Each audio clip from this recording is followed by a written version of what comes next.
요즘 뉴스를 보다 보면 이상하게 마음을 붙잡는 한 문장이 있습니다. 지금 통장에 100만 원도 없는 노인이 급격히 늘고 있다. 그 말을 처음 들었을 때 나는 그저 남의 이야기라고 생각했습니다. 하지만 어느 날 새벽 내 통장 잔액을 보고 있던 내 손이 떨렸습니다. 숫자는 분명히 있었다.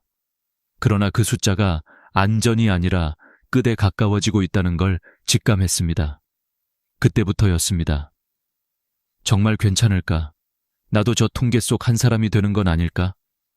이 생각이 머릿속을 떠나지 않았습니다. 나는 올해 72입니다. 젊은 시절 하루에 3번 일을 바꿔가며 살았습니다.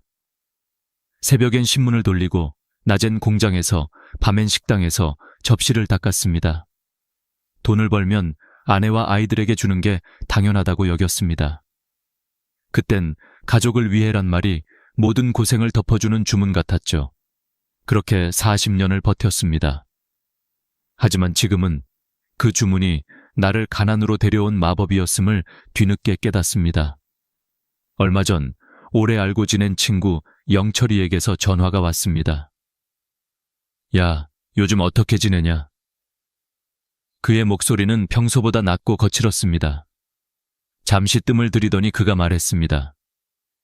병원비 때문에 대출을 받았어. 이번 달엔 연금으로 이자도 못 내겠더라. 순간 아무 말도 할 수 없었습니다. 나 역시 비슷한 처지였으니까요. 우리는 둘 다 평생 열심히 일했는데 왜 이렇게 초라해졌을까? 밤마다 생각했습니다. 우리 세대는 왜 이렇게 됐을까? 누구보다 부지런했고 성실했고 가족을 위해 희생했다. 그런데 왜 남은 건 불안과 빚, 그리고 고독뿐일까? 그때 떠올랐습니다. 우리의 노후는 준비되지 않은 전쟁이었다. 평생 싸워왔지만 마지막 전장은 생각해 본 적이 없었던 거죠. 퇴직이 끝이 아니라 새로운 생존의 시작이라는 걸 그땐 몰랐습니다. 나와 같은 세대의 친구들, 이웃들, 형님들 모두 비슷했습니다. 퇴직금이 들어오면 먼저 자식 결혼, 전세 자금, 빚 갚기에 써버리고 정작 자기 노후를 위한 통장은 비워졌습니다. 그때는 그게 사랑이자 의무라고 믿었죠. 자식이 잘 되어야 부모가 편하다. 그 말은 지금도 귀에 생생합니다. 하지만 이제 돌아보면 자식의 행복을 위해 내 노후를 태웠던 그 순간들이 결국 내 삶의 안전망을 조금씩 갉아먹고 있었던 겁니다.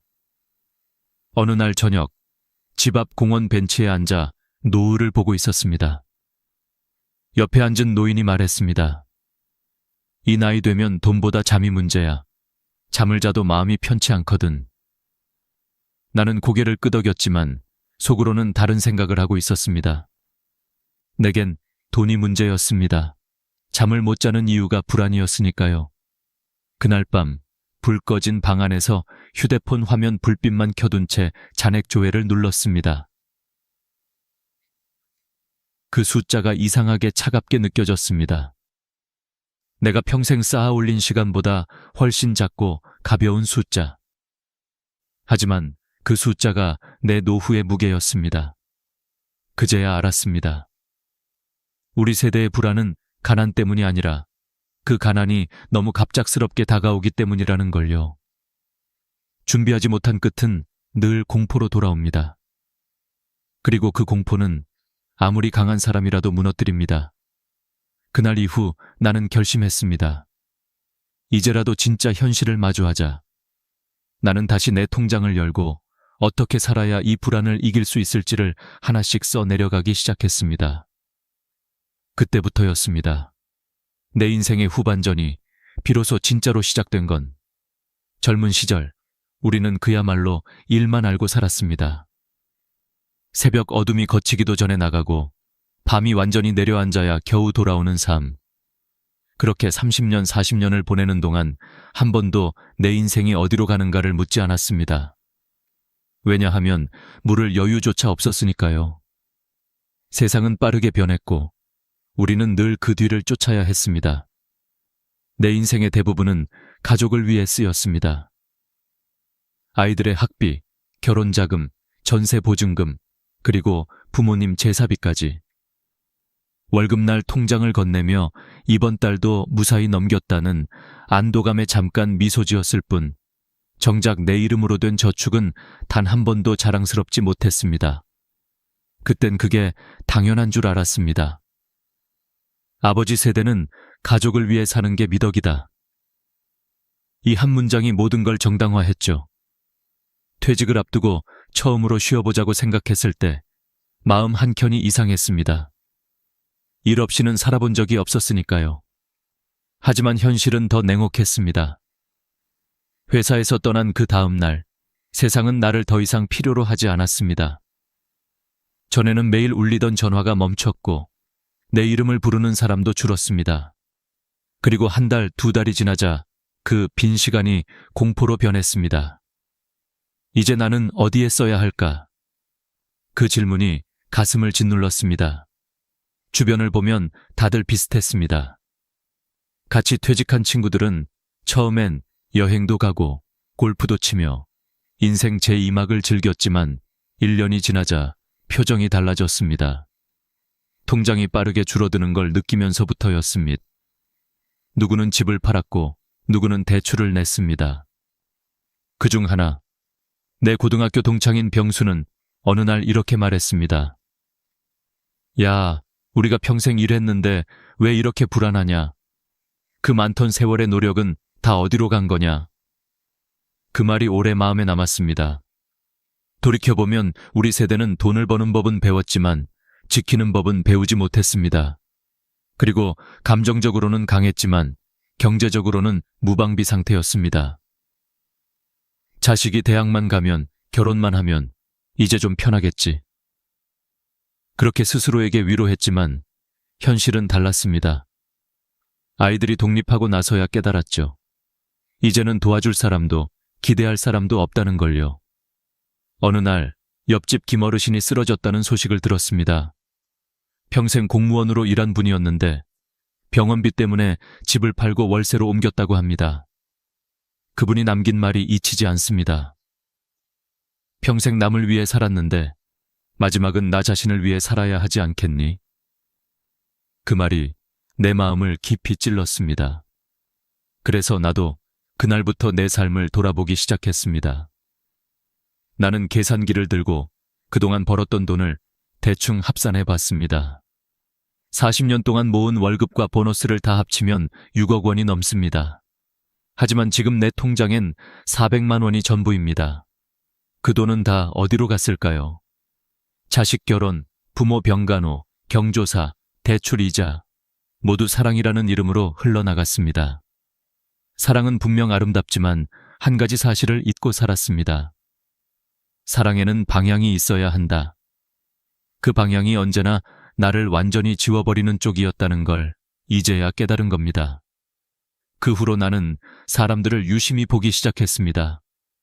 공원 벤치에서 혼자 도시락을 먹는 노인, 폐지를 줍는 아주머니, 지하철에서 잠든 어르신. 그들은 모두 한때 누군가의 부모였고 자식에게 헌신했던 이들이었습니다. 하지만 지금은 누구의 이름도 불리지 않는 존재로 남아 있었습니다. 그 모습 속에서 나는 나 자신을 봤습니다. 저 사람과 내가 뭐가 다르지? 정답은 없었습니다. 단지 시간 차이뿐이었죠. 그날 이후 나는 매일 아침 거울을 보며 다짐했습니다. 이제는 나를 위해 살아야겠다. 그게 이기심이 아니라 늦은 깨달음이라는 걸 믿으면서요. 그렇게 나는 내 인생의 두 번째 절반을 다시 쓰기 시작했습니다. 다시 배우고, 다시 계산하고, 다시 일어나는 법을 말입니다. 누가 늦었다고 말해도 나는 이제야 진짜 내 삶의 주인이 된 것 같았습니다. 나이 들어서야 비로소 보이는 게 있습니다. 그것은 돈보다 무서운 게 습관이라는 사실입니다. 평생 동안 익숙하게 믿어왔던 가치관이 내 노후를 무너뜨리고 있었다는 걸 깨닫는 순간 나는 오랫동안 손에 쥐고 있던 것들을 하나둘 내려놓기 시작했습니다. 내가 처음으로 인정한 건 이겁니다. 우리가 가난해진 건 운 때문이 아니다. 구조 때문이다. 그 구조 속에는 네 가지의 그림자가 숨어 있었습니다. 첫 번째 그림자, 가족을 위한 희생입니다. 이건 우리의 가장 큰 자랑이자 동시에 가장 큰 함정이었습니다. 우리 세대에게 가족은 신앙과도 같았습니다. 부모가 자식을 위해 모든 걸 내주는 건 의무였고 사랑의 증거였습니다. 하지만 그 사랑은 종종 자신을 지워버리는 희생으로 변했습니다. 퇴직금이 들어오면 자식 결혼 비용부터 챙겼고 노후 자금은 늘 나중에로 미뤘습니다. 결국 그 나중은 한 번도 오지 않았습니다. 자식이 성공하면 괜찮을 줄 알았지만 세상은 그렇게 간단하지 않았습니다. 자식도 버거웠고 세대 간의 거리도 커졌습니다. 사랑이 미덕이던 시대는 갔지만 우리는 여전히 그 자리에 서 있었습니다. 두 번째 그림자는 체면이었습니다. 나는 이 단어가 얼마나 무섭고 집요한지를 늦게야 깨달았습니다. 결혼식, 돌잔치, 장례식, 경조사. 남들이 어떻게 볼까를 의식하며 감당할 수 없는 돈을 썼습니다. 그때는 인정받고 싶다는 마음이었지만 시간이 지나자 그 체면은 고스란히 빚으로 남았습니다. 나는 빚을 갚으며 이렇게 중얼거렸습니다. 그때 조금만 덜 보여줬다면 지금 이렇게는 안 됐을 텐데. 체면은 우리를 품위 있게 만들어주는 게 아니라 현실을 가려버리는 가면이었습니다. 세 번째 그림자는 금융문맹입니다. 나는 평생을 일하며 살았지만 돈이 어떻게 불어나는지는 몰랐습니다. 이자는 그냥 덤인 줄 알았고 주식은 부자들만 하는 거라고 생각했습니다. 그런데 은퇴 후 주변에서 이건 확실해. 요즘 다 이거 한다는 말을 듣고 따라 하다 보니 몇 달 만에 평생 모은 돈이 반토막이 났습니다. 그때 처음으로 깨달았습니다. 나는 돈을 번 게 아니라 돈에게 끌려다녔구나. 우리는 일하는 법은 배웠지만 돈을 지키는 법은 배우지 못한 세대였습니다. 학교도 직장도 사회도 우리에게 그걸 가르쳐주지 않았습니다. 그래서 늙어서야 다시 돈 공부를 시작해야 했습니다. 마지막 그림자, 그리고 가장 깊은 상처는 자식에 대한 사랑입니다. 이건 부정할 수도 없고 후회만으로 끝낼 수도 없습니다. 내 자식만큼은 나처럼 살게 두지 않겠다. 그 다짐으로 살아온 세대가 바로 우리입니다. 하지만 그 사랑이 때로는 자식을 약하게 만들고 부모를 무너뜨렸습니다. 내가 알고 지내던 한 할머니는 이렇게 말했습니다. 나는 자식에게 평생 주기만 했는데 이제는 한 번쯤 받아보고 싶어요. 그 말이 가슴을 후벼 팠습니다. 사랑이 빚이 되고 헌신이 후회로 바뀌는 순간 그건 부모의 상처이자 자식의 부담이 됩니다. 이 네 가지 그림자가 얽혀 만들어낸 게 바로 노후 빈곤입니다. 하지만 진짜 문제는 그 누구도 그걸 탓하지 않는다는 겁니다. 모두가 그땐 어쩔 수 없었지라며 고개를 숙입니다. 그러나 나는 이제 다르게 말하고 싶습니다. 어쩔 수 없었다는 말로는 내 인생을 설명할 수 없습니다. 그건 변명이 아니라 유언과도 같은 무력감이니까요. 우리가 정말로 해야 할 일은 반성보다는 인식의 전환입니다. 자식을 사랑해도 체면을 지켜도 돈을 몰라도 이제는 스스로를 지키는 법부터 배워야 합니다. 늦었어도 괜찮습니다. 배움엔 나이가 없고 변화엔 시기가 없습니다. 가장 중요한 건 내가 바뀌겠다고 마음먹는 지금 그 순간입니다. 그날 밤 나는 조용히 일기를 썼습니다. 오늘 나는 깨달았다. 내가 가난한 이유는 돈이 없어서가 아니라 사랑과 체면, 두려움이 내 삶의 주인이었기 때문이다. 그 한 문장을 적으며 이상하게 눈물이 났습니다. 그러면서도 마음 한켠엔 작은 희망이 피어올랐습니다. 이제부터라도 바꿀 수 있다는 믿음이었죠. 그 믿음이 내게 두 번째 인생의 불씨가 되었습니다. 그날 이후 나는 매일 아침 습관처럼 하던 행동을 바꿨습니다. 먼저 커피 대신 물을 마시고 뉴스를 보기 전 통장을 열었습니다.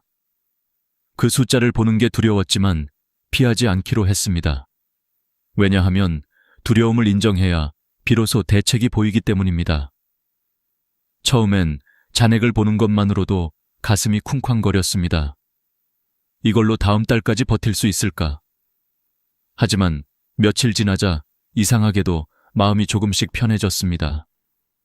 숫자를 바라보는 일이 더 이상 공포가 아니라 현실이 되었기 때문입니다. 나는 작은 수첩을 하나 샀습니다. 표지엔 내 삶의 구조라고 적었습니다. 그리고 그 안에 모든 걸 적기 시작했습니다. 수입, 지출, 빚, 그리고 습관까지. 처음에는 숫자가 엉망이었습니다. 매달 들어오는 돈은 98만 원, 국민연금 45만 원, 아르바이트비 30만 원, 기타 용돈 23만 원.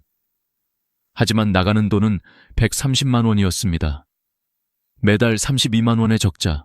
그게 내 현실이었습니다. 그제야 보였습니다. 그동안 보지 못했던 새는 구멍들. 휴대폰 요금 8만 원, 보험료 12만 원, 경조사비 10만 원, 모임 회비 5만 원. 거의 절반이 의무감이라는 이름으로 빠져나가고 있었습니다. 그래서 결심했습니다. 남이 아니라 나를 기준으로 지출하자. 그날부터 휴대폰 요금을 절반으로 줄였고 불필요한 보험을 해지했습니다. 모임은 한 달에 한 번만 나가기로 했습니다. 대신 그 시간에 근처 초등학교 급식실 아르바이트를 시작했습니다. 하루 3시간, 월 40만 원. 처음엔 몸이 힘들었지만 사람들과 웃고 이야기하다 보니 마음이 훨씬 가벼워졌습니다. 무엇보다 다시 누군가에게 필요한 존재라는 감정이 나를 살렸습니다. 일을 시작하고 3달쯤 지났을 때 통장 잔액이 드디어 200만 원을 넘었습니다. 그 숫자를 보며 나는 눈을 감고 깊게 숨을 쉬었습니다. 그래, 이제야 숨통이 트인다. 그날 밤 오랜만에 숙면을 했습니다. 그리고 나는 그때 깨달았습니다. 가난은 돈이 없는 게 아니라 움직이지 않을 때 생기는 병이라는 걸요. 지금 내가 가진 게 작아도 그것을 지키려는 의지가 있다면 그건 더 이상 가난이 아닙니다. 내가 변화하자 주변 사람들도 하나둘 달라졌습니다. 동네 친구 정자 씨가 내게 물었습니다. 백 선생님, 요즘 얼굴이 좋아졌네요. 무슨 좋은 일 있으세요? 나는 웃으며 대답했습니다. 좋은 일은 없어요. 다만 나쁜 일을 미리 막고 있을 뿐이에요. 그 말에 친구가 한참을 고개 끄덕였습니다. 우리는 모두 인생의 마지막 구간에 와 있습니다. 젊은 날처럼 큰 돈을 벌 순 없지만 작은 변화로 인생을 회복할 수 있습니다. 그건 누구나 할 수 있는 일입니다. 예를 들어 이런 겁니다. 1. 하루에 커피 한 잔 줄이기. 월 5만 원 절약. 2. TV 대신 산책 30분. 건강 비용 절감. 3. 자동이체 해지 후 직접 결제. 불필요한 소비 방지. 이 사소한 습관들이 쌓이면 그것이 노후의 안전망이 됩니다. 내가 이 과정을 통해 얻은 가장 큰 깨달음은 이겁니다. 돈은 노력보다 습관의 결과다. 열심히 사는 것만으로는 부족합니다. 어떻게 쓰고 어떻게 지키느냐가 노후를 결정합니다. 이제 나는 매일 밤 수첩을 덮으며 이렇게 적습니다. 오늘 하루도 작은 돈이 나를 지켜주었다. 그 문장을 쓸 때마다 이상하게 마음이 든든해집니다. 누군가는 내게 묻습니다. 이 나이에 무슨 변화예요? 하지만 나는 단호히 말합니다. 이 나이라서라도 변화해야 합니다. 세상은 더 이상 나를 지켜주지 않지만 나는 이제 나 자신을 지킬 수 있습니다. 그게 진짜 은퇴 이후의 자유라는 걸 이제야 깨달았습니다. 인생의 후반전에서 내가 배운 또 하나의 진실이 있습니다. 노후는 돈의 크기가 아니라 관계의 온도로 결정된다는 것입니다. 통장에 숫자가 많다고 마음이 따뜻해지는 건 아니고 돈이 적다고 해서 인생이 불행한 것도 아닙니다. 정말 무서운 건 돈이 아니라 고립이었습니다. 은퇴 후 가장 먼저 사라진 건 월급이 아니라 불러주는 목소리였습니다. 하루 종일 전화 한 통 울리지 않는 날이 많아졌고 저녁이 되면 집이 유난히 조용했습니다. 나는 그 고요함이 평화인 줄 알았습니다. 하지만 어느 날 문득 깨달았죠. 그건 평화가 아니라 고립의 시작이었습니다. 사람은 누구나 연결되어 있을 때 살아있다고 느낍니다. 그런데 노인이 되면 그 연결이 점점 끊깁니다. 퇴직으로 사회에서, 이사로 이웃에게서, 그리고 세대 차이로 자식에게서 멀어집니다. 그 결과 많은 어르신들이 이렇게 말합니다. 말 한마디 할 사람이 없어요. 나는 그 말을 들을 때마다 마음이 저렸습니다. 그래서 내 삶의 방향을 바꿨습니다. 돈보다 사람을 다시 모으자. 처음엔 쉽지 않았습니다. 오랜 세월 혼자 지내다 보니 누군가에게 먼저 말을 건네는 게 어색했습니다.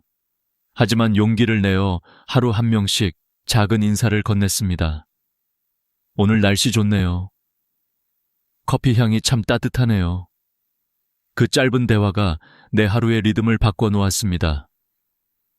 그렇게 시작된 작은 인연들이 내 삶을 다시 채우기 시작했습니다. 공원 벤치에서 만난 노부부, 시장에서 일하는 아주머니, 같이 청소일을 하는 70대 동료들. 우리는 서로의 이름을 알고 서로의 사정을 조금씩 나누게 되었습니다. 그리고 어느새 나는 다시 사회 속의 한 사람이 되어 있었습니다.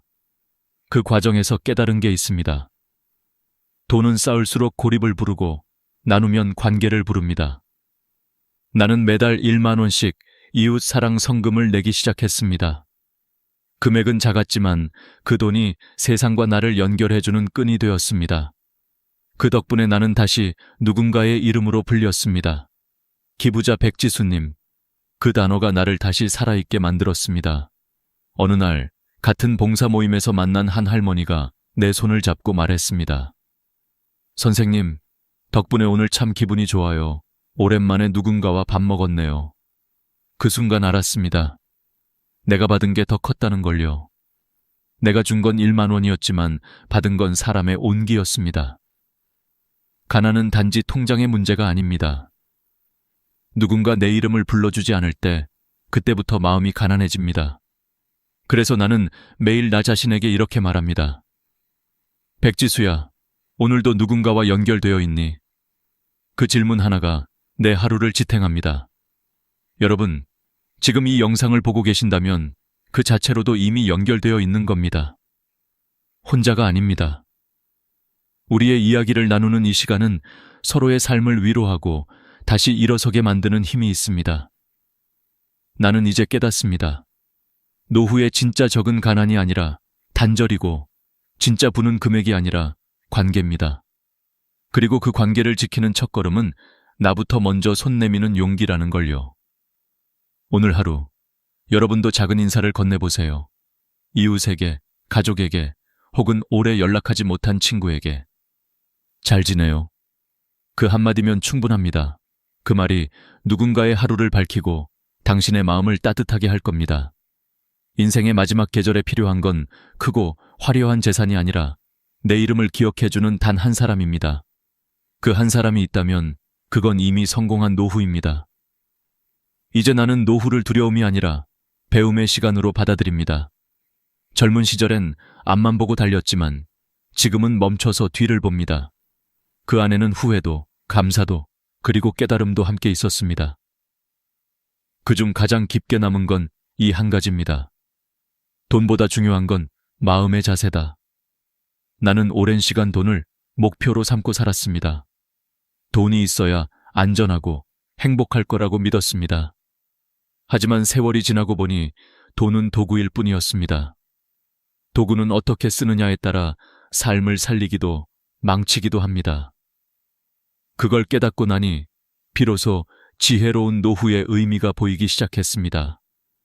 이제 나는 돈을 나를 자유롭게 하는 수단으로 생각합니다. 돈을 모으는 이유는 불안해서가 아니라 선택할 자유를 지키기 위해서입니다. 그 자유는 거창하지 않습니다. 병원비를 걱정하지 않고 진료받을 수 있는 자유, 자식에게 손 벌리지 않고 스스로 생활할 수 있는 자유, 그리고 마음 편히 하루를 마무리할 수 있는 자유. 그 세 가지면 충분합니다. 그렇다면 이 자유를 지키기 위해 우리가 반드시 기억해야 할 5가지 황금률이 있습니다. 첫째, 돈을 기록하라. 지출을 적는 순간 돈은 흐름이 아닌 구조가 됩니다. 눈에 보이지 않으면 새지만 기록하면 멈춥니다. 나는 매일 밤 수첩에 오늘 사용 2무 1,000원, 식비라고 적습니다. 작은 습관이 큰 평안을 만듭니다. 둘째, 돈을 분리하라. 생활비, 의료비, 비상금 통장을 따로 만드세요. 돈은 섞이면 사라집니다. 필요할 때마다 이 통장에서 조금씩 꺼내 쓰면 심리적으로 훨씬 안정감을 얻습니다.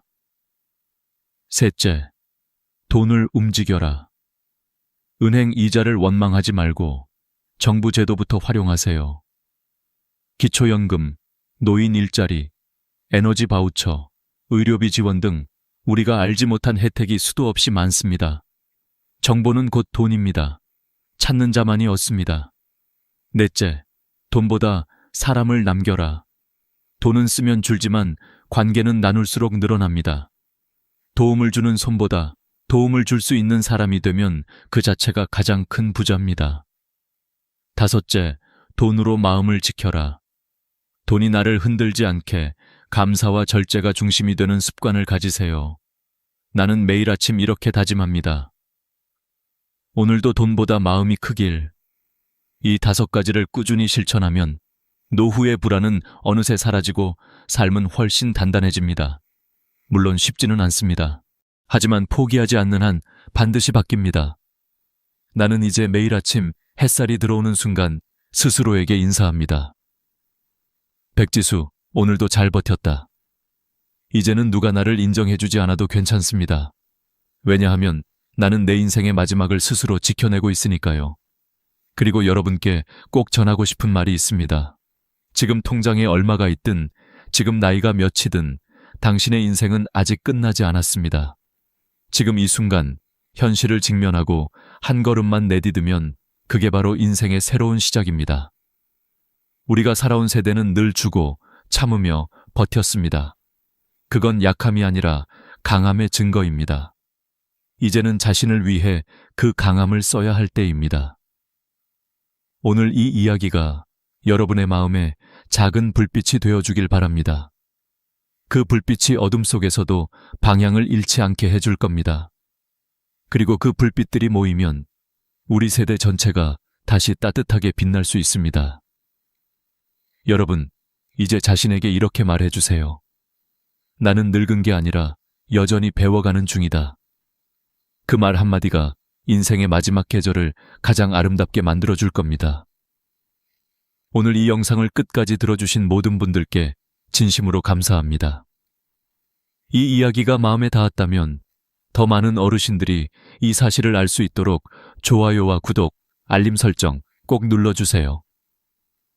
여러분의 작은 클릭 하나가 누군가의 인생을 바꿀 수 있습니다. 다음 시간에는 100세 시대, 일하지 않아도 버티는 노후 재정 구조를 더 구체적으로 알려드리겠습니다. 그러니 꼭 다시 찾아와 주세요. 여러분의 건강하고 당당한 노후를 언제나 진심으로 응원하겠습니다. 감사합니다. 나는 오랫동안 노인복지 현장에서 수많은 어르신들을 만나왔다. 그중 가장 마음이 아팠던 순간은 통장 잔액을 바라보며 이 돈이면 괜찮겠지 하시던 분들이 몇 달 만에 모든 걸 잃는 모습을 볼 때였다. 오늘 내가 드리는 이야기는 단순한 돈의 문제가 아니다. 노후의 평안은 결국 현금에서 시작된다. 이 한 문장이 20년 동안 내가 현장에서 배운 진실이다. 여러분, 지금 통장에 얼마가 남아있나요? 그 돈이 70세 이후 갑자기 닥칠 위기를 버틸 만큼 충분하다고 자신 있게 말할 수 있으신가요? 대부분의 어르신들은 이 질문에 잠시 침묵하신다. 국민연금도 있고 집도 있으니까 괜찮겠지. 하지만 현실은 그렇게 단순하지 않다. 지난 10년간 통계청이 조사한 자료를 보면 70세 이상 어르신의 68%가 한 번 이상 의료비나 돌발 지출로 경제적 위기를 겪었다. 그중 절반 이상은 결국 자녀에게 손을 벌리거나 빚을 졌다. 이건 남의 이야기가 아니다. 내 자식은 착하니까 괜찮겠지. 죽을 때까지 연금으로는 버틸 수 있겠지. 그렇게 믿었던 분들이 뜻하지 않은 한 번의 병원비 앞에서 무너진다. 나는 그 장면을 너무 많이 봤다. 서울의 한 복지관에서 만난 80세 이종곡 어르신은 평생 검소하게 사셨다. 매달 국민연금으로 들어오는 돈, 그리고 1,000만 원의 저축. 자녀들도 착했고 이웃들도 칭찬했다. 그런데 어느 날 남편이 뇌졸중으로 쓰러지셨다. 수술비 800만 원. 이후 재활치료비와 간병비로 매달 300만 원이 나가기 시작했다. 단 3개월 만에 평생 모은 돈이 바닥났다. 교수님, 제가 뭘 잘못한 걸까요? 그분은 울먹이며 내 손을 붙잡으셨다. 나는 아무 말도 할 수 없었다. 왜냐하면 그건 그분만의 이야기가 아니었기 때문이다. 바로 옆집에서도 동네 마트에서도 똑같은 일이 벌어지고 있었다. 노후의 위기는 한 번에 오지 않는다. 병원비, 간병비, 생활비, 그리고 시간이 서서히 그 사람을 무너뜨린다. 처음에는 조금만 버티면 되겠지. 하지만 석 달이면 누구나 쓰러진다. 그런데도 사람들은 설마 나에게 그런 일이 라며 준비를 미룬다. 그 설마가 결국 통장을 텅 비게 만든다. 내가 현장에서 느낀 건 단 하나다. 준비하지 않은 노후는 언제나 갑작스럽게 무너진다. 돈이 없어서가 아니라 쓸 수 있는 현금이 없어서다. 집이 있고 자식이 있고 연금이 있어도 현금이 없으면 위기 앞에서 손발이 묶인다. 병원은 카드보다 현금을 원하고 간병인은 선입금을 요구한다. 그리고 그때 대부분의 어르신은 자녀에게 전화기를 든다.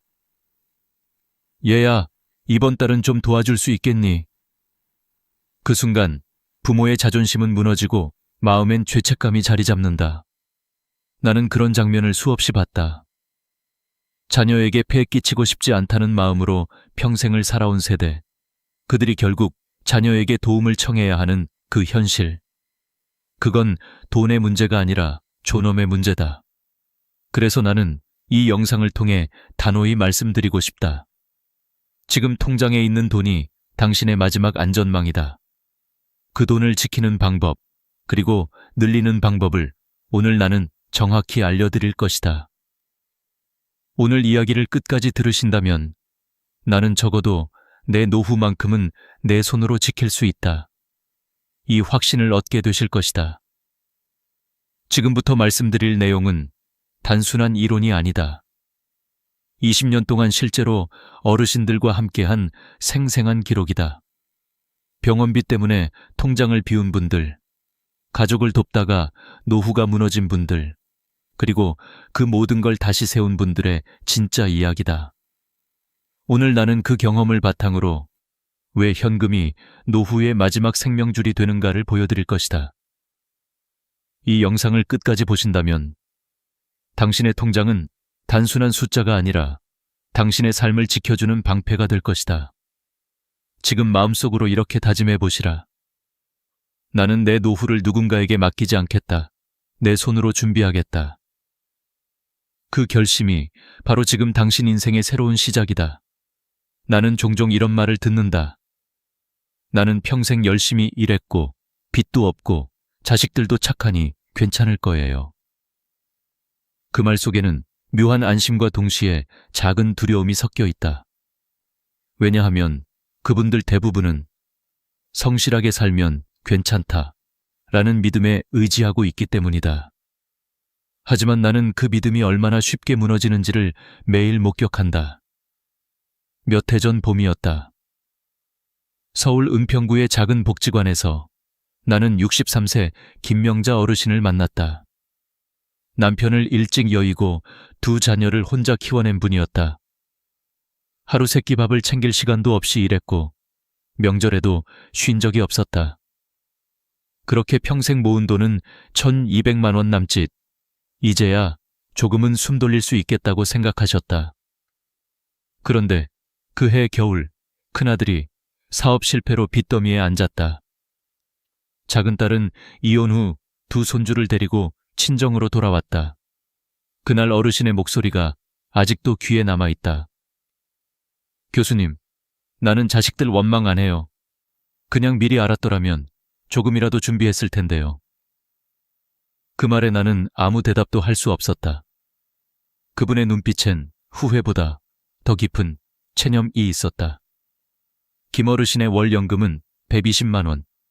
전기세, 식비, 손주들 학용품비를 내면 늘 마이너스였다. 어르신은 저녁마다 전기장판을 끄고 하루 한 끼로 버티며 이것도 다 지나가겠지 하셨다. 하지만 그건 시간이 지나도 나아지지 않았다. 그때 나는 깨달았다. 노후의 위기는 가난에서 오는 게 아니다. 준비하지 못한 책임감이 사람을 무너뜨린다.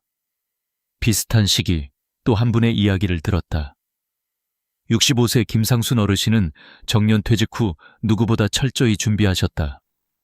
퇴직금 5천만 원, 국민연금 월 80만 원, 사적연금 월 40만 원. 누가 봐도 이 정도면 성공적인 노후였다. 하지만 불행은 예고 없이 찾아왔다. 68세가 되던 해 아내가 당뇨 합병증으로 쓰러졌다. 병원비로 매달 200만 원이 나갔다. 게다가 살던 전셋집의 집주인이 갑자기 전세금을 2천만 원 올려달라고 요구했다.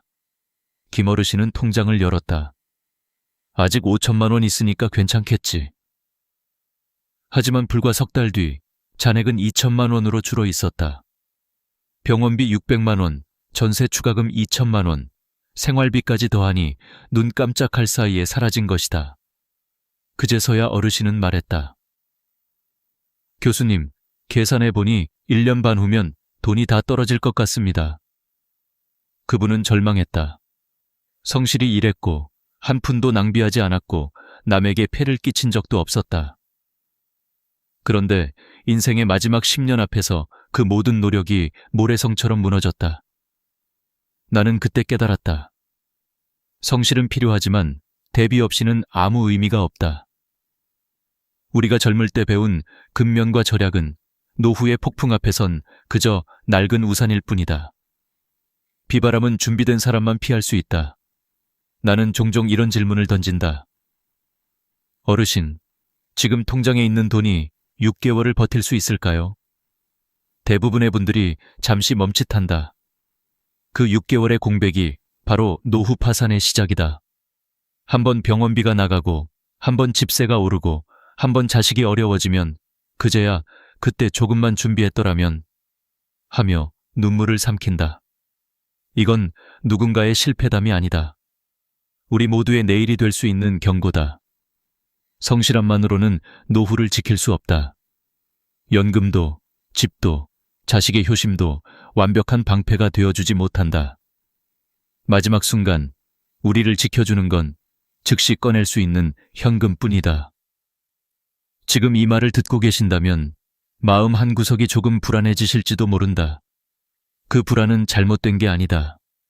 그건 살아남고자 하는 본능이다. 오늘 그 본능을 외면하지 마시라. 이제 우리는 그 불안을 대비로 바꿔야 한다. 다음 이야기에서 나는 그 답을 구체적으로 보여드릴 것이다. 집도 있고 연금도 있는데 왜 무너지는지, 돈이 아니라 현금이 필요한 진짜 이유를, 그 이유를 아는 순간 당신의 노후는 전혀 다른 방향으로 바뀔 것이다. 나는 노후의 위기를 이야기할 때마다 강조한다. 돈이 있어도 현금이 없으면 끝이다. 이 말이 처음엔 이상하게 들릴지 모르지만 실제로 가장 많은 어르신들이 무너지는 이유가 바로 이것 때문이다. 집은 있다. 국민연금도 매달 나온다. 그런데 막상 응급 상황이 닥치면 병원비 300만 원을 바로 낼 수 있는 분은 드물다.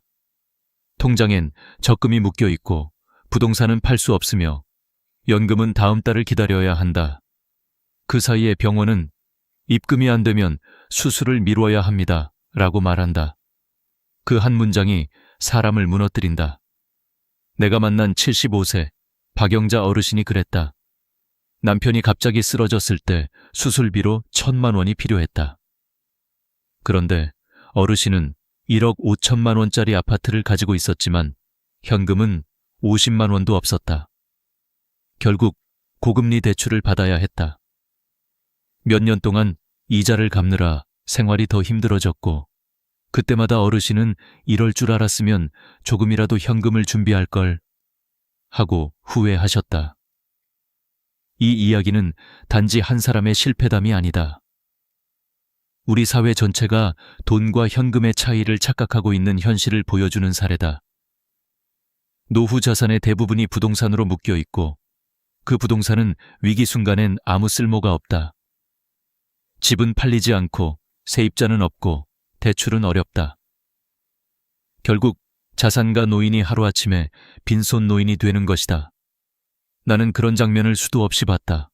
그래서 단호히 말한다. 노후의 진짜 안전망은 재산이 아니라 유동성이다. 즉, 지금 당장 꺼내 쓸 수 있는 현금이야말로 당신의 생명줄이다. 의료비, 간병비, 집세, 생활비. 이 네 가지는 절대 기다려주지 않는다. 그런데 사람들은 곧 연금이 들어오니까 괜찮겠지라고 안심한다. 하지만 인생의 위기는 곧이라는 말이 통하지 않는다. 수술실 문 앞에서, 약국 계산대 앞에서 그 곧은 아무 의미가 없다. 나는 현금의 중요성을 설명할 때 종종 이런 비유를 쓴다. 비상시에 꺼낼 수 없는 돈은 마치 잠긴 우물 속 물과 같다. 물을 가지고 있어도 마시지 못한다면 결국 목이 마른 건 마찬가지다. 김상순 어르신의 경우도 마찬가지였다. 5천만 원의 퇴직금을 전액 예금에 넣어두셨지만 정작 급할 때 해지하면 이자가 줄어든다고 망설이셨다. 그 사이 병원비가 쌓이고 생활비가 빠져나가며 결국 적금을 깼을 땐 이미 늦었다. 그분은 내게 이렇게 말씀하셨다. 교수님, 돈이 있는데도 쓸 수 없다는 게 이렇게 무서운 일인 줄 몰랐어요. 그 말이 내 가슴에 깊이 남았다. 현금이란 건 단순히 종이돈이 아니다. 바로 대응할 수 있는 여유이며 선택할 수 있는 자유다. 현금이 있으면 병원비를 미리 낼 수 있고 자녀에게 부담을 주지 않아도 된다. 무엇보다 내가 아직 스스로 할 수 있다는 자존감을 지킬 수 있다. 내가 상담한 많은 어르신들이 말한다. 나는 자식한테 손 벌리기 싫어요. 하지만 그 말 속엔 다른 진심이 숨어 있다. 손 벌릴 여유조차 없다는 두려움이다. 그 두려움을 없애는 유일한 방법이 바로 현금 준비다. 현금은 단지 돈의 형태가 아니라 노후의 시간을 사는 힘이다. 현금이 있으면 병원비를 당장 낼 수 있고 그 사이에 연금이 들어오고 복지 지원도 받을 수 있다. 하지만 현금이 없으면 모든 일이 멈춘다. 시간이 멈추면 치료도 회복도 희망도 함께 멈춘다. 나는 그래서 늘 이렇게 말한다. 노후에 필요한 건 돈이 아니라 당장 쓸 수 있는 현금입니다. 당신이 가진 집이 아무리 비싸도 그 집이 오늘 저녁 약값을 대신 내주진 않는다. 당신의 이름으로 된 땅이 아무리 넓어도 그 땅이 병원비를 대신 내주지 않는다. 이제부터라도 생각을 바꿔야 한다. 집은 나중에 팔 수 있는 자산일 뿐 당신의 위기를 막아주지 못한다. 노후의 진짜 준비는 현금 흐름을 만드는 것이다. 작은 금액이라도 꾸준히 현금으로 쌓아두는 습관, 그게 당신의 삶을 지켜줄 방패다. 다음 이야기에서 나는 왜 그 금액이 8천만 원이어야 하는지를 보여드릴 것이다. 그건 단순한 숫자가 아니다. 10년간 3,500명의 어르신 데이터를 분석해 얻은 결과다. 노후의 생명선을 지키는 마법의 숫자 8천만 원. 그 근거를 알고 나면 당신의 생각은 완전히 달라질 것이다. 많은 분들이 나에게 이렇게 묻는다. 교수님, 왜 꼭 8천만 원이어야 하나요? 이 질문에 나는 단호하게 대답한다. 그건 감이 아니라 10년간 3,500명의 실제 데이터를 분석한 결과입니다. 8천만 원은 단순한 숫자가 아니다. 노후의 삶을 버틸 수 있느냐, 무너지느냐를 가르는 생존선이다. 내가 이 금액을 제시하게 된 건 수많은 사례에서 공통점을 발견했기 때문이다. 첫째, 의료비 대비금이다. 70세 이후 중대 질병에 한 번 걸리면 평균 치료비는 2천만 3천만 원이다. 여기에 수술 후 간병비, 재활치료비가 더해지면 적게 잡아도 3천만 원이 필요하다. 그런데 대부분의 어르신들은 건강보험이 있으니까 괜찮겠지라고 생각한다. 하지만 실비보험에서 나오는 돈은 항상 늦고 간병비는 본인 부담이다. 결국 3개월만 지나면 통장은 텅 빈다. 둘째, 주거비와 생활환경 대비금이다. 살던 집에 전세금이 오르거나 낡은 집을 수리해야 하는 상황은 언제든 찾아온다. 보일러 교체, 지붕 보수, 수도관 교체. 이런 비용이 평균 2천만 3천만 원이다.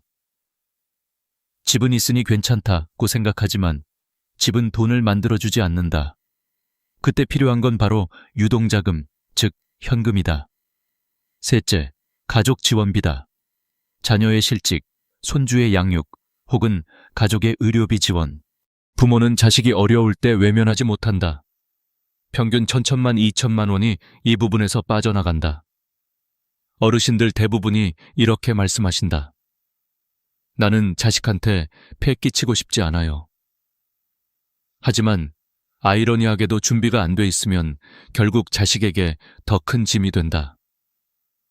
넷째, 생활비 버퍼다. 물가 상승과 연금 삭감에 대비해 1년치 생활비, 즉 최소 1,000만 원은 예비로 확보해야 한다. 이건 단순히 돈을 쌓아두는 게 아니라 갑작스런 인플레이션과 사회 변동에 대비하는 심리적 안정자금이다. 이 네 가지를 합치면 최소 7천만 원에서 1억 원, 그 평균값이 바로 8천만 원이다. 이건 내가 임의로 만든 수치가 아니라 실제 생존 데이터를 근거로 한 현실적 기준이다. 그렇다면 중요한 건 금액이 아니라 형태다. 이 8천만 원은 부동산이나 주식처럼 묶인 자산이 아니라 즉시 꺼낼 수 있는 현금성 자산이어야 한다. 왜냐하면 위기는 언제나 지금 오기 때문이다. 박영자 어르신의 사례를 떠올려보자. 1억 5천만 원짜리 아파트를 가지고 있었지만 남편의 응급수술비 1,000만 원을 마련하지 못했다. 결국 고금리 대출을 받아야 했다. 그분은 내게 이렇게 말했다. 교수님, 그때는 돈이 아니라 시간이 더 무서웠어요. 돈은 갚을 수 있지만 시간을 되돌릴 수는 없잖아요. 그 말이 바로 핵심이다. 현금이 없다는 건 시간을 잃는다는 뜻이다. 나는 이 수치를 제시하며 많은 어르신들의 삶이 바뀌는 걸 보았다. 8천만 원을 모으는 게 가능할까요?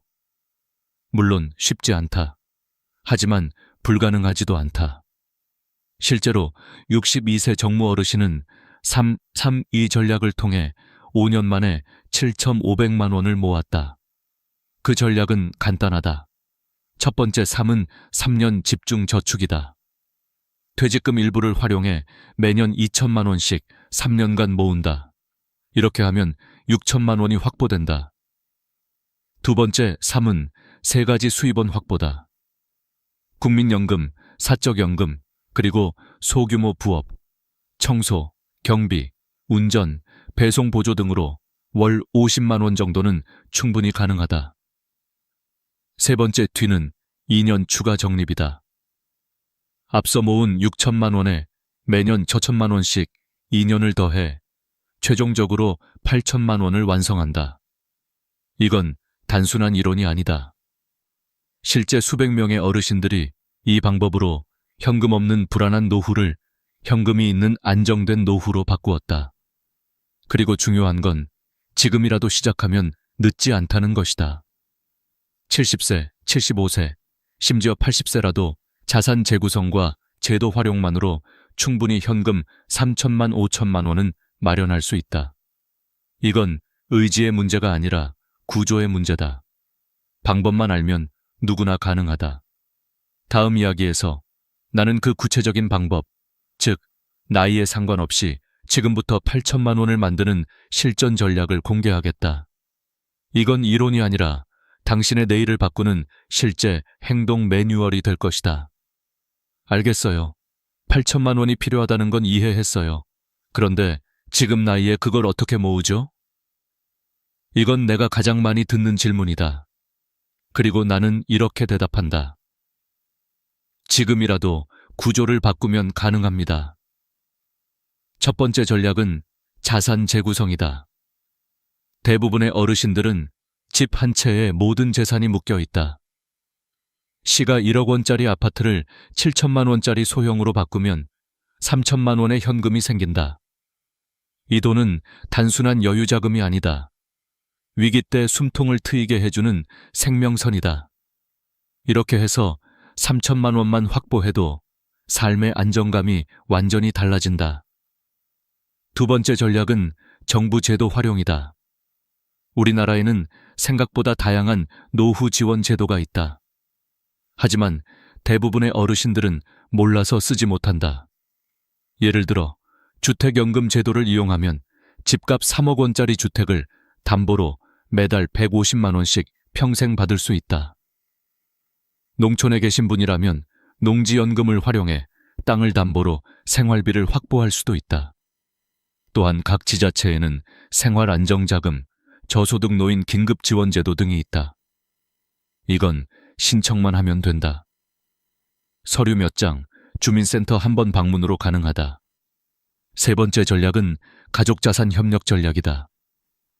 이건 조금 생소하게 들릴 수 있지만 자녀와 미리 상의해 상속 예정 자산을 일부 현금화하는 방법이다.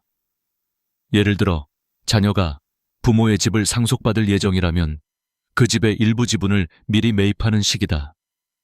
이 과정에서 증여세 공제를 활용하면 부담도 줄일 수 있다. 이건 단순한 돈의 문제가 아니다.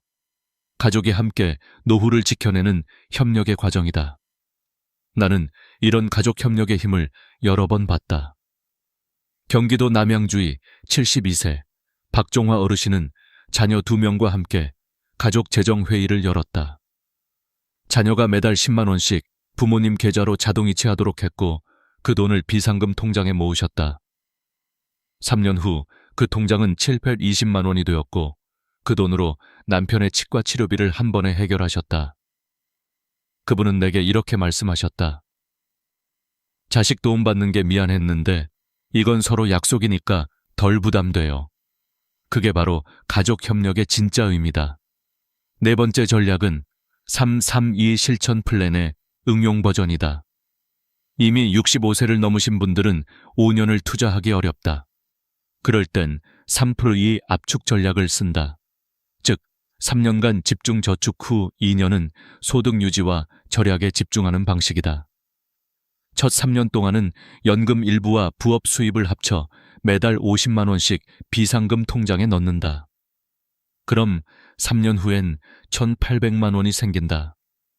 이후 2년간은 쓰지 않는 보험 해지, 중복 적금 정리 등으로 매년 1,000만 원씩 추가 확보하면 총 3,800만 원이 모인다. 그 돈은 단순한 숫자가 아니라 긴급 1년 방어 자금이 된다. 다섯 번째 전략은 소득 구조 다변화다. 많은 어르신들이 이 나이에 무슨 일을 일하며 포기하지만 지금 시대는 다르다. 정부 지원형 일자리, 경비, 택배 보조, 공공도서관 관리 등 월 40만에 70만 원의 안정적 일자리가 많다. 심지어 온라인으로 글쓰기, 상담, 취미 강의 등도 가능하다.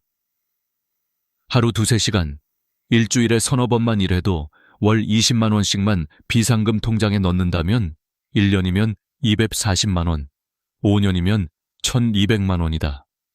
이건 단순히 돈을 버는 게 아니라 삶의 리듬을 유지하는 일이기도 하다. 마지막으로 생활비 구조를 바꾸는 것이 핵심이다.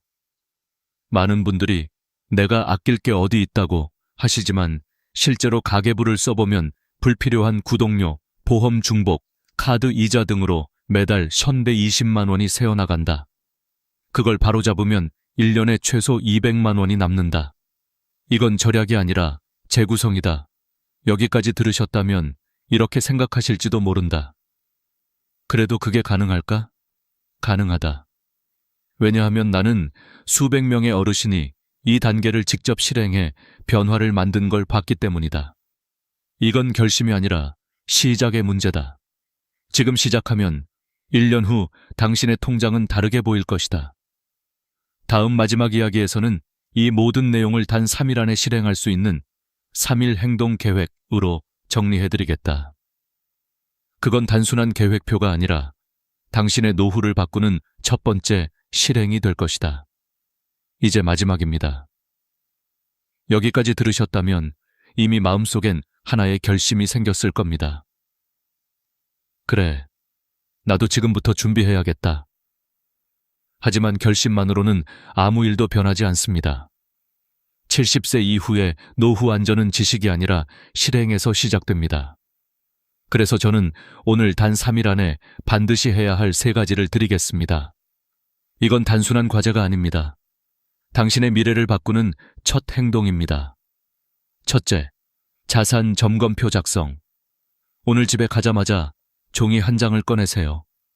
모든 통장, 적금, 보험, 연금, 부동산의 잔액을 한눈에 적어보는 겁니다. 지금까지 대충 알고 있다고 생각했던 돈이 정리되는 순간 현실이 보입니다. 한 어르신은 이렇게 말씀하셨습니다. 그냥 써본 건데 내가 현금이 150만 원밖에 없다는 걸 그제야 알았어요. 그 깨달음이 바로 시작입니다. 현실을 직시하는 순간 방향이 보입니다. 이 종이가 당신의 노후 지도가 됩니다. 둘째, 은행 상담 예약. 가까운 은행에 전화하세요. 노후 비상금 마련 상담을 받고 싶습니다. 이 한 문장만 말하면 됩니다.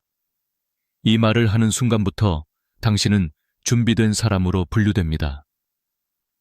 은행 직원은 일반 고객에게는 설명하지 않는 상품과 연금, 연계형 특화 계좌를 제시할 겁니다. 그 차이는 큽니다. 어르신 한 분은 이 한 문장 덕분에 이자율이 2배 높은 상품으로 바꿔서 1년 만에 60만 원을 더 벌었습니다. 행동은 작지만 결과는 확실히 달라집니다. 셋째, 가족회의 개최. 이건 가장 어렵지만 가장 중요합니다. 자녀에게 솔직히 말하세요. 이건 유산 이야기가 아니라 우리 가족이 함께 살아남기 위한 준비야.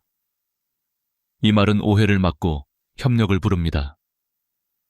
실제로 가족회의를 한 가정은 그렇지 않은 가정보다 2배 이상 빨리 재정 안정을 찾았습니다. 가족이 모여 현실을 공유하면 각자 역할이 생기고 부담이 나눠집니다. 그 순간부터 나 혼자 버티는 인생이 아니라 함께 지켜내는 인생이 됩니다. 여기까지가 첫 3일의 계획입니다. 이 3가지만 해도 당신의 노후는 완전히 달라집니다. 이건 단순히 돈의 문제가 아닙니다. 자존감의 문제이고 존엄의 문제이며 미래의 문제입니다. 돈이 없다고 해서 불행한 게 아닙니다. 준비가 없을 때 그 불안이 불행을 만든 겁니다. 그리고 꼭 기억하세요. 8천만 원은 최소 기준입니다. 가능하다면 1억 원까지, 그 중에서도 현금성 자산 중심으로 관리하세요. 부동산보다 예금, 적금, 현금 흐름이 더 중요합니다. 왜냐하면 노후는 버티는 힘이 전부이기 때문입니다. 지금이 바로 시작점입니다. 완벽한 시기는 없습니다. 오늘, 바로 지금이 당신의 노후를 지킬 수 있는 가장 빠른 순간입니다. 정부에서도 한시적으로 특별 노후 안정 지원 제도를 운영 중입니다.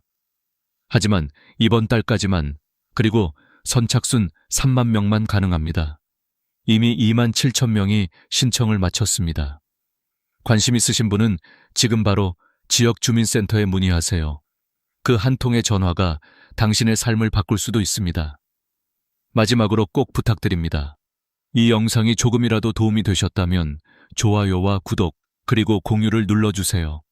당신의 한 번의 클릭이 누군가의 인생을 구할 수 있습니다. 오늘 이 영상을 끝까지 보신 당신은 이미 다릅니다. 이제는 걱정이 아니라 실행으로 나아갈 때입니다. 당신의 노후는 아직 끝나지 않았습니다. 지금부터 시작할 수 있습니다. 그리고 그 첫걸음은 당신의 용기입니다.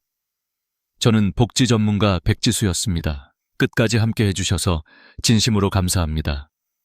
당신의 노후가 현금 걱정 없는 당당한 삶이 되길 바랍니다. 좋아요, 구독 눌러주시고 다음 영상에서 뵙겠습니다. 요즘 뉴스를 보면 현금 입금 때문에 세무서에서 연락을 받았다는 이야기가 낯설지 않습니다. 불과 몇 년 전만 해도 상상할 수 없던 일이지요. 내 돈을 내 통장에 넣는 게 왜 문제가 돼?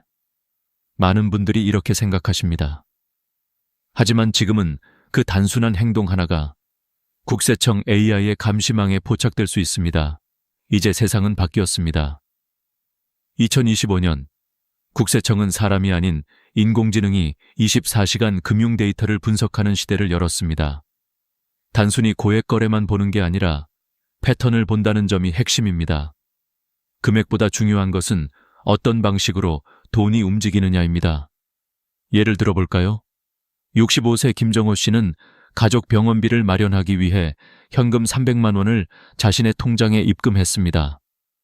그런데 며칠 후 세무서에서 입금 내역에 대한 소명 자료를 제출하라는 우편이 도착했습니다. 그는 어리둥절했습니다. 내가 번 돈을 내 통장에 넣었을 뿐인데 왜? 하지만 국세청 AI는 이미 그의 거래 패턴을 비정상으로 분류해두고 있었습니다. 국세청의 시스템은 생각보다 훨씬 정교합니다. AI는 단순히 입금액이 크다고 의심하지 않습니다. 오히려 규칙성과 반복성을 분석합니다.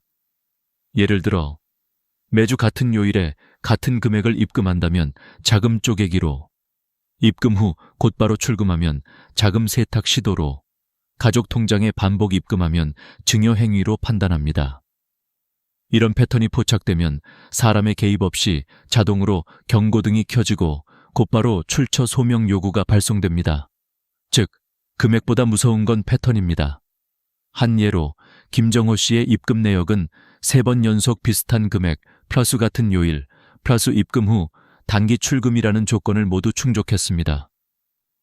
AI 입장에서는 숨겨진 수입원을 가진 사람처럼 보였던 것입니다. 물론 실제로는 단순한 가족 의료비였지만 시스템은 사정을 몰라줍니다. 정상적이지 않은 흐름이면 의심부터 합니다. 이제 문제는 명확해졌습니다. 내 돈을 어떻게 입금해야 불필요한 의심을 피할 수 있을까? 바로 이 지점에서 오늘 영상의 핵심이 시작됩니다. 국세청의 AI는 인간보다 훨씬 빠르고 냉정하며 패턴을 한번 비정상으로 분류하면 이후 거래도 연속적으로 추적합니다. 그러니 우리가 할 일은 이 AI의 눈을 정확히 이해하고 그 원리를 역이용하는 것입니다. 그렇다고 불법적인 방법을 쓰자는 게 아닙니다. 오해받지 않도록 정상적인 거래의 흔적을 명확히 남기는 것, 그것이 진짜 지혜로운 방어입니다. 이제부터 여러분께 알려드릴 5가지 방법은 국세청의 AI가 감시하는 원리를 정확히 파악하고 설계된 전략들입니다. 각각의 방법은 실제 사례와 함께 설명될 것입니다. 단 한 가지 주의할 점은 이 정보는 탈세를 위한 것이 아니라 억울한 오해를 피하는 법이라는 사실입니다. 첫 번째 방법은 AI가 가장 먼저 감지하는 규칙성을 깨뜨리는 것부터 시작합니다. 매주 같은 요일, 같은 금액, 같은 시간에 입금하는 것은 AI에게는 의도된 패턴으로 보입니다. 따라서 입금의 금액, 요일, 시간을 의도적으로 불규칙하게 만들라는 것이 핵심입니다. 이 단순한 전략 하나만으로도 AI의 분석 효율을 절반 이하로 떨어뜨릴 수 있습니다. 그 이유와 구체적인 방법은 바로 다음 부분에서 이어집니다. 제가 앞서 말씀드린 핵심은 하나입니다. 국세청 AI는 숫자보다 패턴을 본다.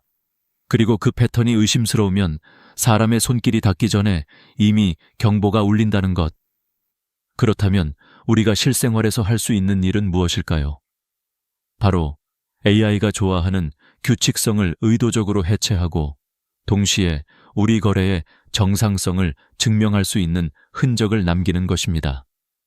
지금부터 저는 여러분과 함께 5가지 방법을 차근차근 현실적인 사례와 함께 풀어가겠습니다.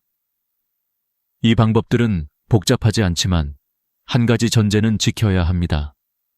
정직하게, 투명하게 행동하되 오해받기 쉬운 형태만 피하자는 원칙입니다. 첫째, 입금은 불규칙하게 금액과 요일을 바꿔라. 사실 이건 생각보다 간단합니다. AI는 규칙적인 반복을 매우 좋아합니다. 매주 월요일 100만 원씩 입금하는 패턴은 금방 눈에 띕니다. 반면 금액과 요일을 섞어 입금하면 통계적으로 의도된 반복으로 보기 어렵게 됩니다.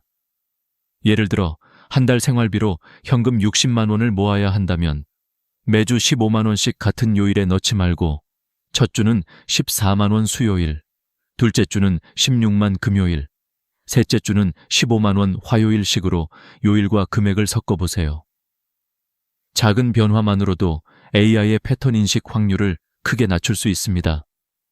제 환자 중 한 분은 매달 같은 금액을 같은 요일에 입금하다가 불필요한 소명을 받으셨습니다. 제가 요일과 금액을 바꾸는 것을 권했더니 그 후로 아무 문제 없이 생활비 충당을 하시더군요.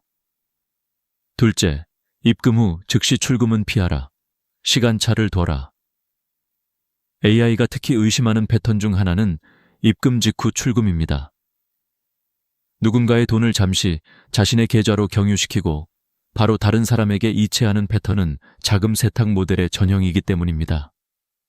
따라서 현금을 입금한 뒤 최소 며칠, 가능하면 5-7일 정도는 계좌에 머무르게 하세요. 실제로 저는 중고 물품 판매로 받은 현금을 곧바로 다른 사람에게 송금하던 분께 일주일 보관을 권했더니 그 뒤로 어떠한 소명도 받지 않으셨습니다. 시간차는 이 돈이 내 정상적 수입이라는 신호를 주는 가장 간단한 방법입니다. 셋째, 입금 목적을 기록하라. 작은 메모가 큰 방패다. AI가 의심을 하더라도 우리가 명확한 근거를 제시하면 대부분의 오해는 풀립니다. 따라서 입금 전에 휴대폰 메모장에 간단히 기록하거나 입금 봉투 사진을 찍어두세요. 예. 2025-06-912 경조사비 김영수 결혼 축의금 50만 원 같은 형태면 충분합니다. 제 상담 사례 중 한 어르신은 손주 학원비를 대신 내주고 받은 현금을 바로 통장에 넣었는데 미리 교사와 주고받은 문자, 영수증 사진을 정리해 두었다가 소명 요청이 왔을 때 제출해 바로 해결한 적이 있습니다. 메모 한 줄이 여러분을 지켜줍니다. 넷째, 가족 간 거래는 차용증 형식으로 남겨라. 부모가 자녀에게 생활비를 주거나 반대로 자녀가 부모에게 거액을 돌려줄 때 흔히 발생하는 문제가 증여로 보이는 것입니다. 이를 피하려면 단순히 통장에 넣는 것보다 빌려준다는 형식의 문서를 남기세요. 요즘은 휴대폰 메모로도 충분합니다. 날짜, 금액, 상환 기간을 명확히 적고 가능하면 소액이라도 정기적으로 원금 일부를 갚는 기록을 남기면 더 안전합니다. 중요한 것은 형식뿐 아니라 실제 상환이 뒤따르는 것입니다. 형식만 있고 실행이 없으면 결국 증여로 판단될 수 있습니다. 다섯째, 간접 결제 수단을 보조적으로 활용하라. 단, 소액 중심으로. 제로페이, 충전형 선불카드, 간편결제 앱 같은 수단은 은행 계좌의 트래픽을 줄이는 데 도움이 됩니다. 예컨대 중고거래 대금 일부를 현금 대신 토스머니로 충전해 사용하면 은행 입출금의 반복을 줄일 수 있습니다. 다만 큰 금액을 한꺼번에 충전하면 오히려 눈에 띌 수 있으니 소액 위주로 빈도는 불규칙하게 사용하는 것이 바람직합니다. 이 방법은 보조 수단일 뿐 핵심은 언제나 투명성과 근거 자료입니다. 여기서 꼭 강조하고 싶은 한 가지는 어떤 방법을 쓰더라도 거짓 소명은 절대 금물이라는 점입니다. AI가 추적한 흐름과 우리의 설명이 맞지 않으면 더 큰 문제가 됩니다. 정직하게, 차분하게 증빙을 준비하는 습관이 가장 안전합니다. 또한 입금이나 큰 금액 처리 전에는 세무사와 상담하는 것이 최선입니다.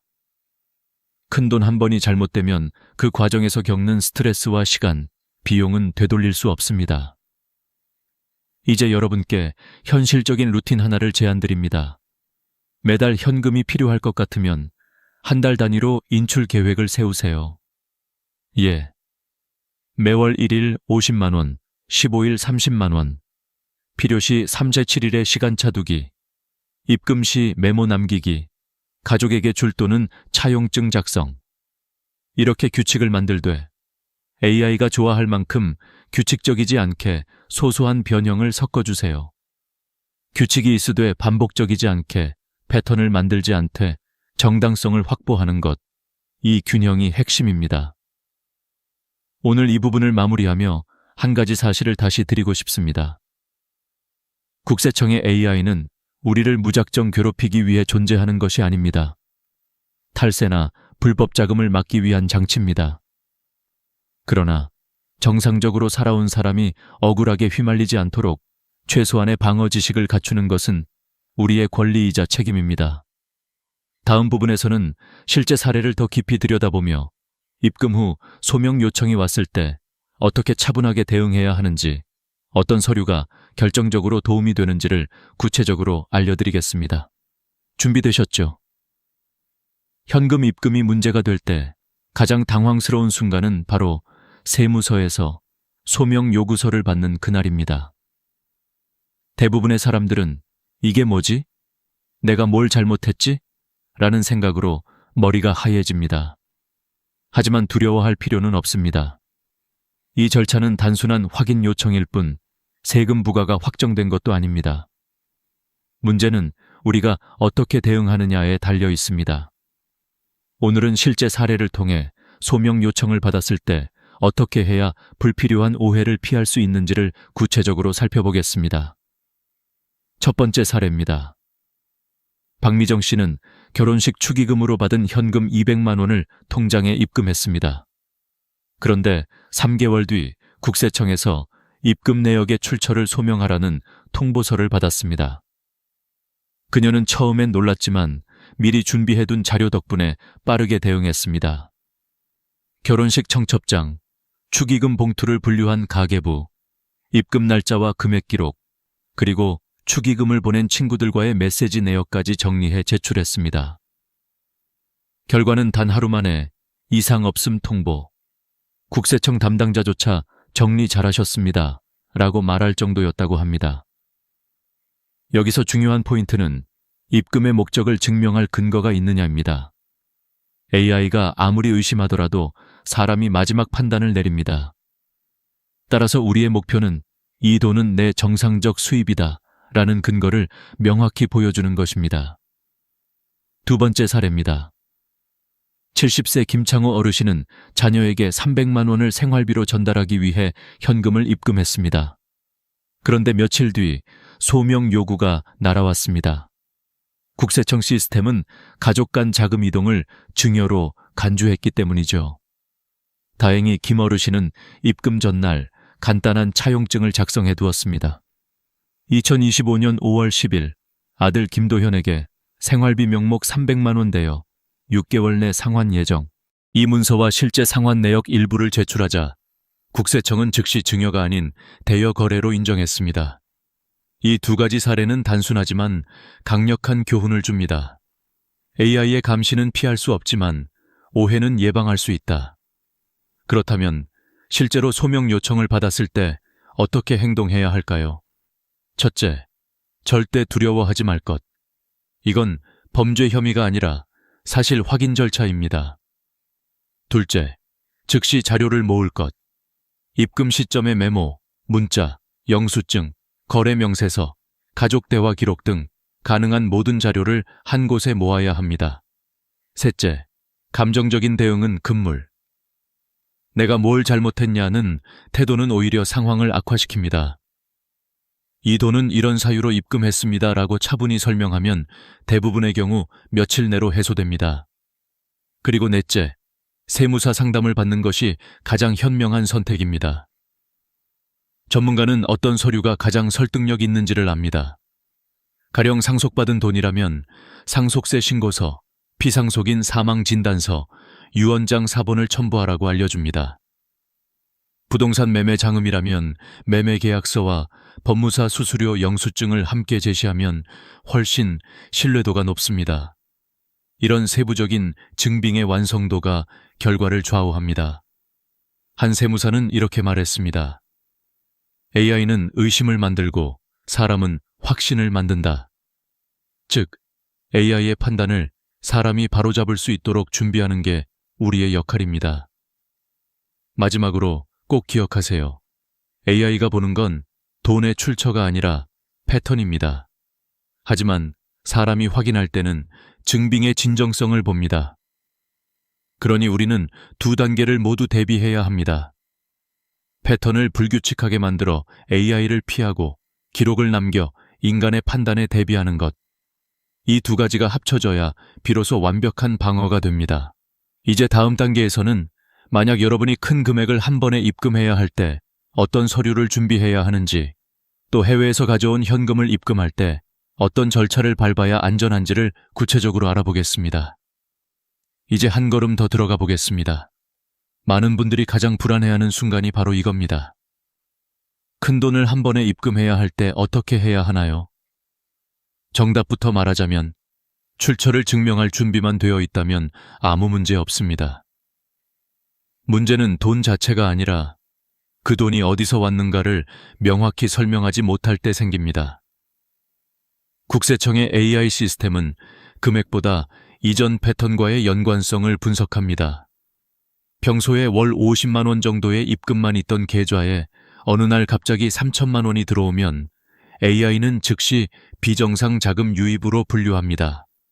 하지만 그게 상속금, 부동산 매매 대금 혹은 보험금이라면?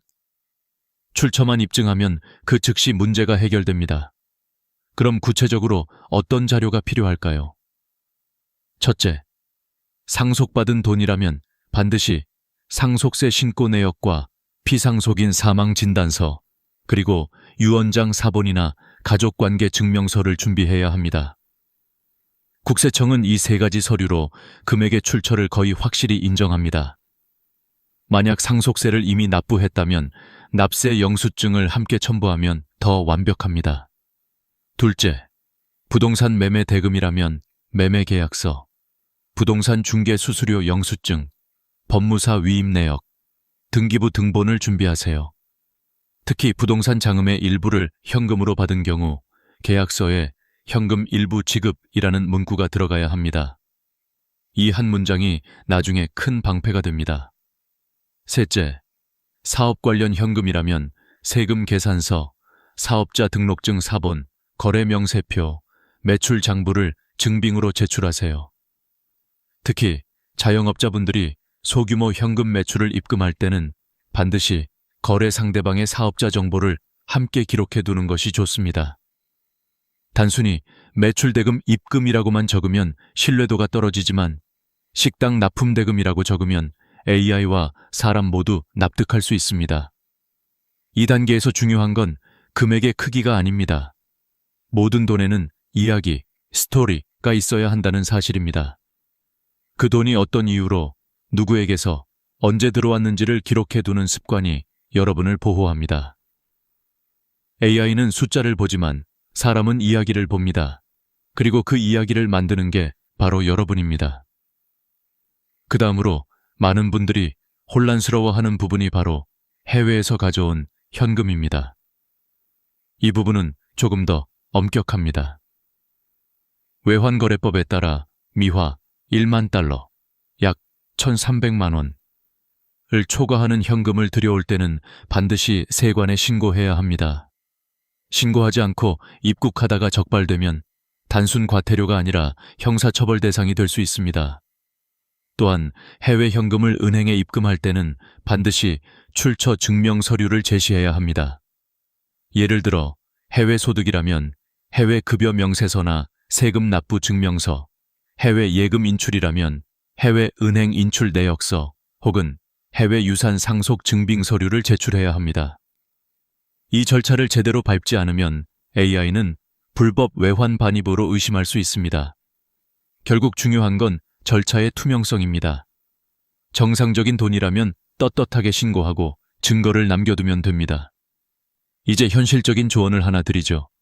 입금 금액이 크면 클수록 입금 전에 세무사에게 한 번만 물어보세요. 이 금액을 입금해도 문제가 없을까요? 어떤 자료를 미리 준비하면 좋을까요? 이 한 번의 상담이 향후 수개월의 불안과 오해를 막아줍니다. 제가 상담했던 한 60대 부부는 부동산 매매 장음 5천만 원을 바로 입금했다가 소명 요청을 받았지만 세무사 조언대로 매매 계약서와 송금 내역을 준비해두어 단 이틀 만에 해결했습니다. 그분의 말이 인상적이었습니다. AI보다 무서운 건 내 무지였어요. 이제 질문 하나만 던져볼까요? ATM으로 입금하면 안전하지 않나요? 많은 분들이 이렇게 오해합니다. 직원 눈을 피하니 안전할 거라고 생각하지만 사실은 정반대입니다. ATM 거래 역시 모든 내역이 국세청의 AI 시스템과 연동됩니다. ATM은 오히려 사람이 개입하지 않기 때문에 패턴 분석에는 더 유리한 데이터로 사용됩니다. AI 입장에서는 누가, 언제, 얼마나, 어떤 기기를 통해 입금했는가까지 정확히 기록됩니다. 즉, ATM은 사람의 눈을 피하지만 AI의 눈은 더 깊게 들어옵니다. 이쯤에서 결론은 명확합니다. 피할 수 없다면 대비하라. 국세청의 감시는 피할 수 없지만 오해는 충분히 예방할 수 있습니다. 그 예방의 핵심은 투명한 기록과 조심스러운 습관입니다. AI가 의심하기 전에 내가 먼저 근거를 남기는 것, 그것이 진짜 현명한 방어입니다. 다음 부분에서는 이 모든 규칙들을 현실 속에서 어떻게 적용할 수 있는지, 즉, 나의 일상 거래 패턴을 안전하게 설계하는 3단계 루틴을 구체적으로 설명드리겠습니다. 이 3단계 루틴만 익히면 여러분의 계좌는 AI에게 완벽히 정상적인 계좌로 인식될 것입니다. 이제 본격적으로 AI에게 절대 의심받지 않는 계좌 루틴 3단계를 알려드리겠습니다. 이건 제가 실제 금융 상담을 하며 수백 명의 사례를 분석해 만든 생활형 방어 루틴입니다. 법적으로 완벽히 안전하면서도 AI의 감시망에서 벗어날 수 있는 가장 실질적인 방법입니다. 1단계, 거래의 리듬을 만든다. 일정하되 규칙적이지 않게. AI는 패턴의 반복성을 학습합니다. 하지만 역설적으로 완전히 불규칙한 사람보다 자연스럽게 흔들리는 사람을 정상으로 인식합니다. 예를 들어 매달 25일에 월급이 들어오고 28일에 공과금이 빠져나가는 건 정상 패턴입니다. 그러나 현금 입금이 매주 월요일 정확히 같은 금액, 같은 시각에 반복된다면 그건 의도된 자금 이동으로 인식됩니다. 따라서 현금 거래가 잦은 분들은 유동 리듬클 만들어야 합니다. 예를 들어 1주차 수요일 오전 11시 47만 원 입금, 2주차 금요일 오후 3시 52만 원 입금, 3주차 월요일 오전 9시 46만 원 입금. 이런 식으로 요일 시간 금액을 일부러 흔들어 주세요. 이건 단순한 트릭이 아닙니다. AI는 이 패턴을 생활비, 경조사비 등 불규칙한 개인 소비 흐름으로 인식합니다. 반복성이 깨지는 순간 감시 확률은 80% 이상 줄어듭니다. D단계, 흔적을 남긴다. 기록은 나의 방패다. 현금은 본질적으로 흔적이 없는 돈기입니다.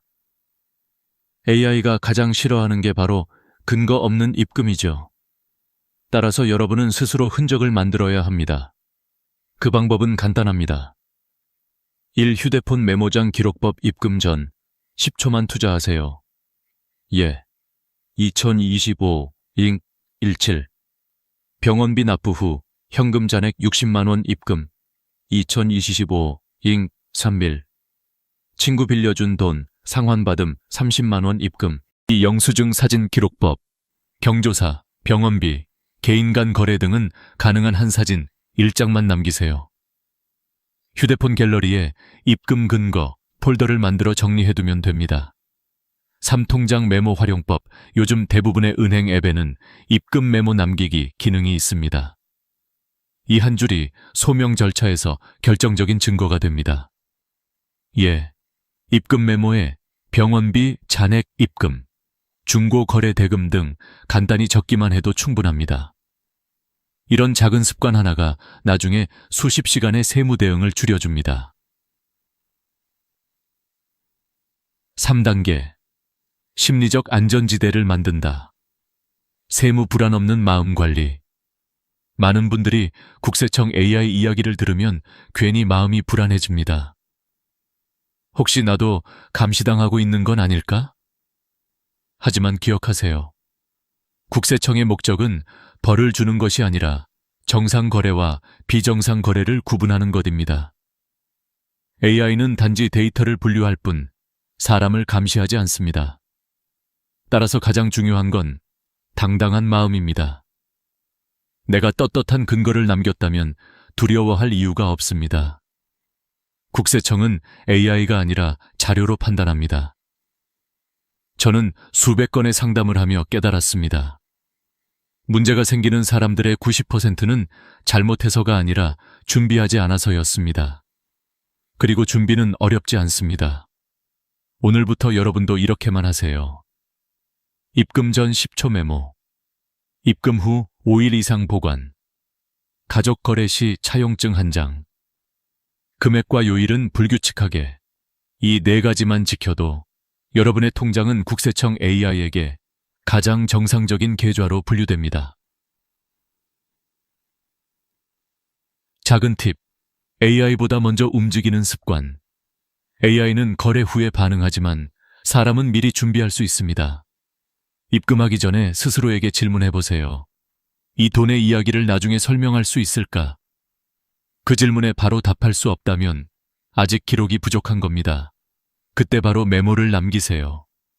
AI 시대의 금융은 기억보다 기록입니다. 이제는 돈이 아니라 돈의 흐름이 신용이 되는 시대입니다. 이제 마지막 부분에서는 실제로 국세청으로부터 입출금 소명 요청서를 받았을 때 서류를 어떻게 정리하고 어떤 순서로 제출해야 하는지, 그리고 어떤 말 한마디로 담당자의 신뢰를 얻을 수 있는지를 단계별로 알려드리겠습니다. 여러분이 이 과정을 정확히 이해하면 어떤 상황에서도 흔들리지 않는 재정적 면역력을 갖게 될 것입니다. 이제 마지막 단계입니다. 혹시라도 국세청에서 귀하의 계좌 입출금 내역에 대해 소명이 필요합니다 라는 문서를 받게 된다면 당황하지 말고 이 단계를 그대로 따라 하세요. 이건 단순한 세무조사 절차가 아닙니다. AI가 이상 패턴을 감지했을 때 사람이 한 번 더 사실관계를 확인하는 검증 과정일 뿐입니다. 즉, 대응만 잘하면 아무 일도 없습니다. 1단계, 즉시 감정을 멈추고 사실을 기록하라. 대부분의 사람들은 이 문서를 받는 순간 왜 나한테 이런 게 왔지? 내가 뭘 잘못했나? 하며 불안감부터 느낍니다. 하지만 세무 담당자는 여러분을 범인으로 보는 게 아닙니다.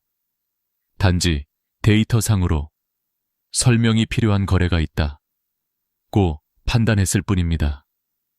따라서 감정적으로 대응하지 말고 받은 순간 해야 할 일은 단 하나, 입금 내역의 이유를 정확히 적는 것입니다. 예를 들어 2025년 5월 2일 입금 200만 원, 결혼 축의금 잔액 입금. 2025년 6월 15일 입금 300만 원, 병원비 환급금 입금. 2025년 8월 3일 입금 500만 원, 아들에게 빌려준 돈 상환. 이렇게 적기만 해도 세무 담당자의 첫인상은 완전히 달라집니다. 이 사람은 거래를 투명하게 관리하는구나. 그 순간부터 이미 절반은 끝난 겁니다. 2단계, 3단 증빙 세트를 준비하라. 소명서에는 말보다 증거가 힘입니다. 이때 준비해야 할 3가지 기본 서류를 기억하세요.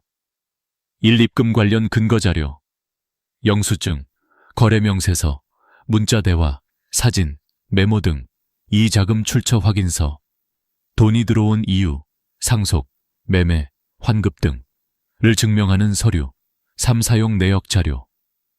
입금 후 그 돈이 어디로 흘러갔는지를 보여주는 자료, 출금 내역, 결제 영수증 등. 이 3가지가 한 세트로 있으면 세무 담당자는 더 이상 추가 질의를 하지 않습니다. 왜냐하면 AI는 패턴을 보고 의심하지만 사람은 흐름을 봅니다. 입금의 시작과 끝이 명확하면 그건 정상 자금으로 판정됩니다. 3단계. 세무사에게 한 번만 보여줘라. 이건 선택이 아니라 보험입니다. 전문가에게 단 한 번만 보여주면 불필요한 실수를 미리 막을 수 있습니다. 세무사는 국세청이 무엇을 의심하는지를 압니다. 그래서 여러분이 제출한 문서 중 불필요한 표현을 걸러주고 더 확실한 표현을 대신 써줍니다. 예를 들어, 생활비 명목 입금보다는 가족 대여금 상환이 훨씬 명확합니다. 현금 보관분 입금보다는 퇴직금 잔액 입금이 설득력이 있습니다. 말 한 줄이 달라지면 결과가 달라집니다. 4단계. 제출 후엔 침묵이 최선이다. 소명 자료를 제출한 후엔 불안해서 전화를 자주 하는 분들이 있습니다. 하지만 그건 좋지 않습니다. 세무 담당자는 하루에도 수십 건의 케이스를 처리합니다. 반복된 문의는 오히려 이 사람 뭔가 숨기는 게 있나 하는 인상을 줄 수 있습니다. 제출 후에는 1, 2주 정도 기다리세요. 대부분의 경우 아무 연락이 없으면 이상 없음입니다. 만약 추가 문의가 오더라도 이미 준비된 자료로 충분히 대응할 수 있습니다. 5단계. 교훈을 기록하라. 소명 절차가 끝났다면 그 경험을 반드시 기록해 두세요. 언제, 어떤 이유로, 어떤 금액이 문제되었는지. 이건 앞으로의 모든 금융거래에서 강력한 예방 백신이 됩니다. 그리고 이 경험을 주변 어르신들과 공유하세요. 나는 이런 일이 있었는데 이렇게 하니까 해결됐어. 이 한마디가 다른 사람의 불안과 실수를 줄여줍니다. AI 시대의 지혜는 지식보다 공유에서 나옵니다.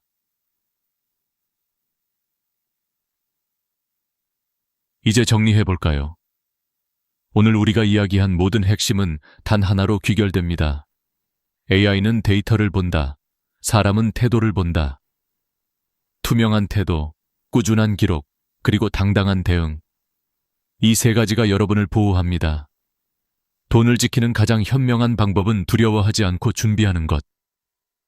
국세청의 AI 감시는 피할 수 없지만 여러분의 지혜와 기록 습관이 있다면 절대 문제되지 않습니다. 여러분의 통장은 숫자가 아니라 신뢰의 증거입니다. 그리고 신뢰는 하루아침에 생기지 않습니다. 오늘의 작은 기록이 내일의 평안한 노후를 만듭니다. 끝으로 부탁드립니다.